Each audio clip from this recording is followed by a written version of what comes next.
What's all this talk of branded keywords? For any of you that are out there that have done any research on internet marketing or have been trying to learn about it, you might have come across a term known as branded keywords. So a branded keyword is basically a keyword that represents your company name. So if you're Nordstrom, for example, branded keyword would be you bid on keywords when you do advertising. You have a list of keywords that you're bidding on that you want to pop up on the first page of the search engine for.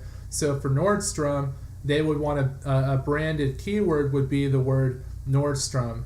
Just as an example. So if you're a big company that's out there, you would advertise. If you're Samsung and you're trying to sell phones or you're trying to sell TVs, you would want to pop up for not just Samsung, but you would also want to pop up for the name of your product as well. So if you make the Galaxy phone, the Android phone, those would be known as branded keywords. So for bigger companies, branded keywords are it's a hot thing in the industry that's going right now because there are a lot of people that work for big companies. A lot of people in internet marketing, they're not in business for themselves. They're an employee. They work for big companies, so they're trying to do internet marketing for their company as best as they can.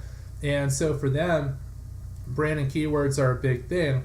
They're a big thing because right now you have a lot of competitors that are trying to advertise for people that are searching for your company. So for example, we were just talking about Nordstrom. So if you're Macy's, you would advertise for Nordstrom.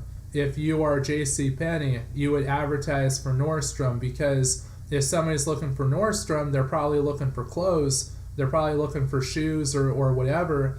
And if you're JCPenney and Macy's, you want to try and get that customer. You're a big company, you have a big budget, you want to get as many people to your website as possible. And it's not the worst thing in the world to take somebody that's looking for to go on Nordstrom's website to maybe get them over to your website. Same thing with Samsung. If you're Apple, you want to advertise for Samsung. You want to advertise for the Galaxy phone. You want to advertise for the Android phone. Anybody that's looking for a smartphone that's out there is a possible Apple customer, possible iPhone customer. So it's become a big thing nowadays if you're a big company, and to make sure that you're advertising for keywords that represent your company. But when it comes to small businesses, it's not really that big of a deal. It's mainly because your small company is not as widely known and you're not going to have that many people searching for it. So like you might have existing customers that search for it. You'll have referrals and word of mouth searching for your company name.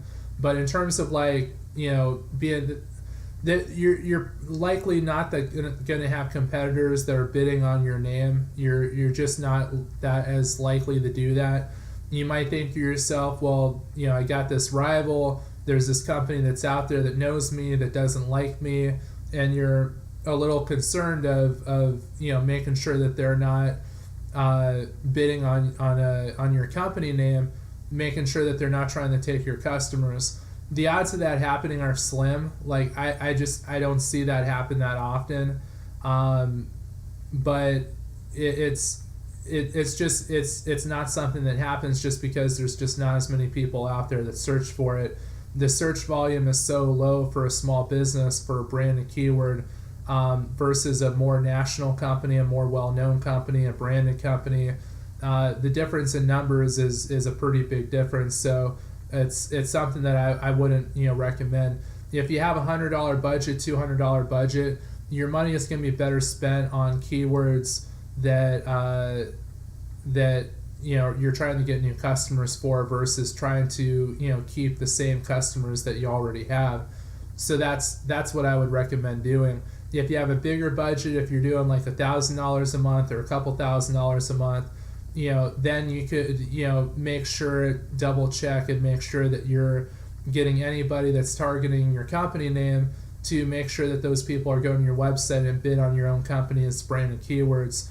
But if you have a smaller budget, I think, when you have $100 budget, you're figuring out, okay, well, how do I make the most money from this? It's a small budget. You really got to cherry pick what you want to get. What's the biggest value? Like, what am I going to get the most value out of? And I think the biggest thing is to go after new customers and not be so concerned with potential competitors that are out there that might try and bid on your company name. So that's what I would recommend. But if you're a company that's out there that thinks like, there really is a company out to get me, they really would do this, they're smart, they have a good marketing company or a good marketing person there, they know what they're doing, they might be advertising for a keyword that represents my company. It's something that we can do if you really want, so it's just up to you on your preference. But in my 16 years of experience in doing this, it's just not something that really happens that much to small businesses.